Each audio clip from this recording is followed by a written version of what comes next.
साफ तौर पर नहीं आ रही है। मैं जल्दी से जादौन साहब के पास चलूंगा। जादौन साहब, क्या कहना है आपका? आपने सुना भारतीय जनता पार्टी सरकार कह रही है कि साहब हम किसानों की आय दोगुनी करने की कोशिश कर रहे हैं। पिछले कल आप लोगों की महापंचायत हुई, सपा ने कहा कि हम उसका ठीक है, किसानों ने अपना दम दिखाया, और अभी आप सुरेंद्र चौधरी जी को भी सुना। क्या कहना आप? जी रोहित जी, आपका बहुत बहुत धन्यवाद है। जी। मैं ये कहना चाहता हूँ, हालांकि विधायक जी काफ़ी गुस्से में लग रहे हैं।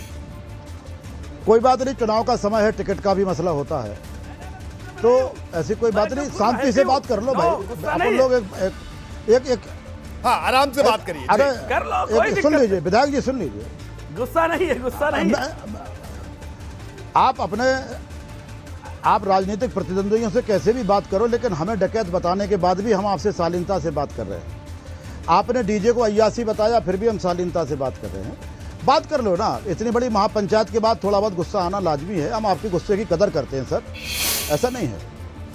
लेकिन किसान के मुद्दे पर हमें इसलिए बात करना चाहिए कि वो किसान है जिसने आपको 2017 में सरकार बनवाई। नहीं, वो जो आंदोलन कर रहे हैं वो किसान नहीं है। यही तो गलत फहमी हो रही है, यही तो आप लोग करवा रहे हैं। बिचवाई काम यही आप लोग कर रहे हैं ना। बीच में मत बोलिए विधायक जी। विधायक को सुन लेते, फिर मैं आपके पास आता हूं। भाजपा का चैनल है, विधायक जी बीच में मत बोलिए। रोहित जी इनको रोकिए। सुरेंद्र जी जादौन साहब को सुनिए। भ्रष्टाचारी पार्टी के विधायक हैं, अगर अच्छा दिखाए तो भाजपा बड़े संस्कारी पार्टी के विधायक हो भाई। शांति से सुनो ना, सुन लीजिए एक बार, फिर आपकी प्रतिक्रिया लेंगे। शांति से सुनो, शांति से। जादौन साहब आप बोलिए। भारतीय जनता पार्टी संस्कार है, अन्य पार्टियों का संस्कार नहीं है, मुझे पता है। अरे सुन लीजिए संस्कारी विधायक, सुन लीजिए। संस्कार कहने से नहीं, संस्कार आचरण में दिखता है आदरणीय। संस्कार आचरण में दिखाइए। आप संयम से बात करिए, बढ़िया तसल्ली से बात करिए। चैनल ने आपको मौका दिया है, हाँ दिखेगा संस्कार। दिखता है जब आप अपनी बात कहिए, तभी संस्कार दिखता है। वोट लेने के बाद संस्कार नहीं। हाँ, तो इनको शांत कर दीजिए, मुद्दे पे बात करो ना जी, मुद्दे पे बात करो। बताइए रोहित जी, प्रश्न करिए आप अपना। हाँ, मेरा सवाल जादौन साहब आपसे ये था कि रोहित जी, मैं आपके प्रश्न का जवाब दूंगा जी। आपकी कल की महापंचायत और अब आगे की रणनीति, और सरकार दावा कर रही है कि किसानों की आय दोगुनी करने के लिए वो लगातार योजनाएं बना रही है। क्या कहना है इस पर आपका? हम तो इंतजार कर रहे हैं अपनी आय दोगुना करने का। 2022 का हम लोग इंतजार कर रहे हैं। हमारी आमदनी दोगुनी हो जाएगी, बहुत खुशी की बात है। आंकड़े वाली बात है तो आंकड़े तो हम 70 साल से देख रहे हैं। तो किसान का, आम आदमी का आंकड़े जो 70 साल से उसको पिलाए जा रहे हैं। हम ऐसा नहीं कि जो अनोखा काम कर रहे हैं। 70 साल से जो भी सरकारें रही हैं इस देश में, उन्होंने किसानों को आंकड़े ही पिलाने का काम किया। हमें स्वागत है, 22 का इंतजार है। 1 जनवरी 2022 से हमारी आमदनी दोगुनी हो जाए, हम तो धन्यवाद करेंगे भाई। इसमें क्या दिक्कत है? हम तो अच्छे को अच्छा कहेंगे। हम धन्यवाद करने को बैठे हैं, जो कोई दिक्कत नहीं है। हमारी रैली हुई है, पंचायत हुई है, इस तरह की पंचायतें भी और होंगी उत्तर प्रदेश के अंदर। हमारा आंदोलन चल रहा है। छोटा काश्तकार जादौन साहब, कल आपने ये भी कहा कि अगर आमदनी दोगुनी नहीं हुई, 17 रुपए पर डे, 2000 रुपए महीना। तो जादौन साहब, कल जो आपने कहा कि अगर सम्मानपूर्वक हम ये कह रहे हैं, आमदनी दोगुना नहीं हुई तो आप खुद अपनी जो फसल है उसको ज्यादा दाम पर बेचेंगे। कल इस तरह का अल्टीमेटम भी दिया। उस पर भी मैं चाहूंगा कि आप जरूर दर्शकों को बताएं।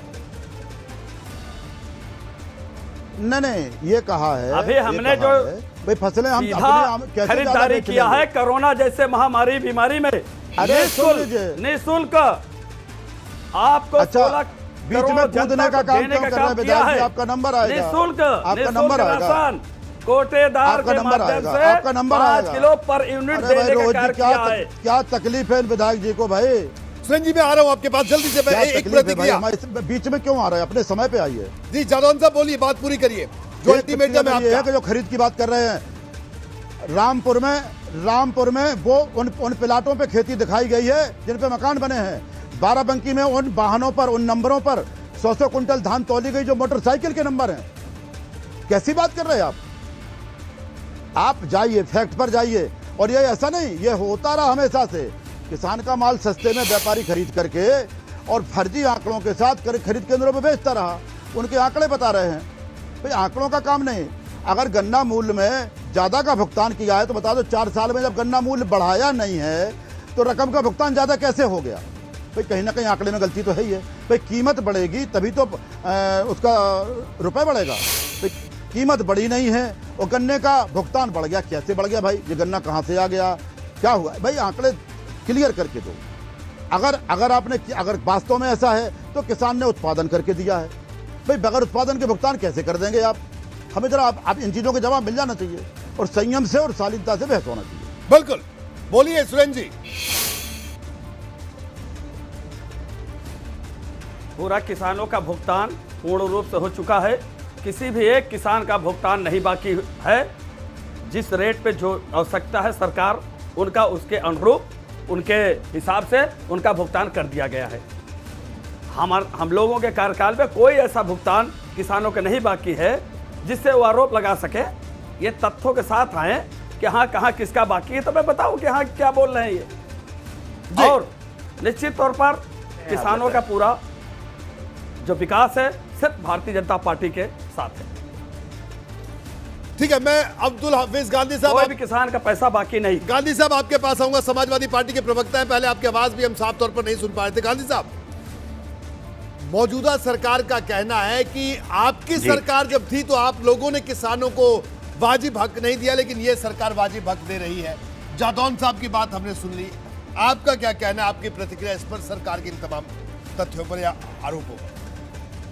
देखिए अभी विधायक जी बोल रहे थे किसानों को जो भी बकाया था हमने पूरा का पूरा सभी दे दिया है।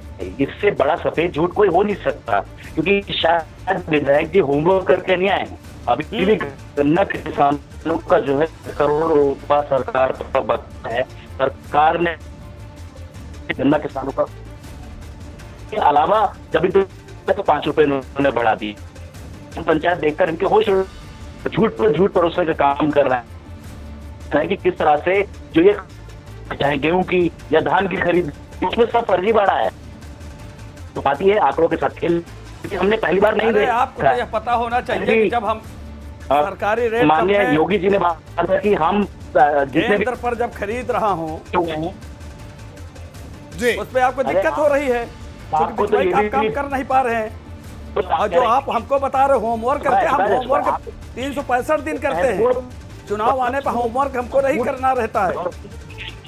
कोई भी किसान गन्ना का भुगतान नहीं बाकी है। वो झूठ आप बोलिए, आप होमवर्क कर लो, जाके देख लो कि किसानों के लिए भारतीय जनता पार्टी कितना काम किया है। आप कल्पना नहीं कर पाएंगे, आप सपने में भी नहीं सोच सकते हैं कि जितना काम मैंने किसानों के लिए कर दिया मेरी सरकार। ठीक है, राजवीर सिंह जादौन साहब, इनका कहना है, विधायक जी कह रहे हैं कि सरकार ने किसानों के लिए बहुत कुछ किया, लेकिन आप लोग देख ही नहीं रहे। इनका कहना है। हाँ बताइए, बोलिए जादौन साहब। क्यों? किसान बीमा क्या है, फसल बीमा क्या है, जो आपने कहा कि क्या है? अजय भाई बीच में फिर कूद गए यार। ये कूदने का कहां से सिस्टम सीखा भाई विधायक जी आपने? चलिए विधायक जी सुनिए, जादौन साहब को सुनते हैं। सुनिए, विधायक जी ने कहा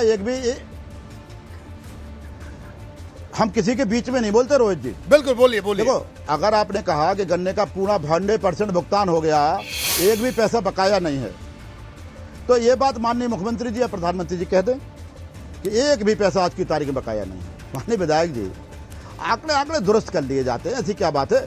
हमने माल दिया है, हमने उधारी का पैसा ऐसा नहीं मांग रहे कि कोई, हमने अपना उत्पादन करके दिया, उसका हक मांग रहे हैं। मान लीजिए आपसे बताइए, मांगेंगे तो आप कहेंगे बकाया नहीं है, तो कहाँ चला गया भाई? लगभग 10,000 करोड़ रुपए के लगभग बकाया है। आदरणीय, आप पता कर लीजिए, ऐसा नहीं है। आप उसको आंकड़े दो। देखो, नेशनल टेलीविजन पे बैठे हो आप बुद्धिमान व्यक्ति हो, विधायक हो, 5 साल विधायक रहे। आप विकास की बात कर रहे हैं कि हम 2,000 रुपया आपको दे रहे हैं, 17 रुपया पर डे। आप एक मिनट मेरी सुन लें। किसान सम्मान निधि अगर आप दे रहे हैं तो उसकी राशि सम्माननीय होना चाहिए। हमारा एक परिवार पूरा 4-5 आदमी का कम से कम परिवार किसान का काम करता है। आप एक ही आदमी को केंद्रीय कर्मचारी या राज्य कर्मचारी के बराबर तनख्वाह जो होती है उसका प्रति महीने के हिसाब से दे दें। एक तनख्वाह में 5 आदमी काम करेंगे, ये तो हुई सम्मान। 5 आदमी काम करेंगे। अब आप 17 रुपए पर डे पर, ठीक है राजवीर जी, मैं माफी के साथ आपको रोकूंगा। सुरेंद्र चौधरी साहब आप भी और अब्दुल हाफिज गांधी साहब भी आपको भी रोकूंगा। आप सब लोग हमारे साथ बने रहे। एक छोटे से ब्रेक के लिए रुकेंगे, ब्रेक के बाद जल्द हाजिर होंगे और ब्रेक के बाद आपको बताएंगे कि कांग्रेस, सपा और बसपा ने क्या कुछ कहा। इस पूरे किसानों की महापंचायत और आगे की राजनीति किस तरफ जाती हुई दिख रही है इस ब्रेक के बाद।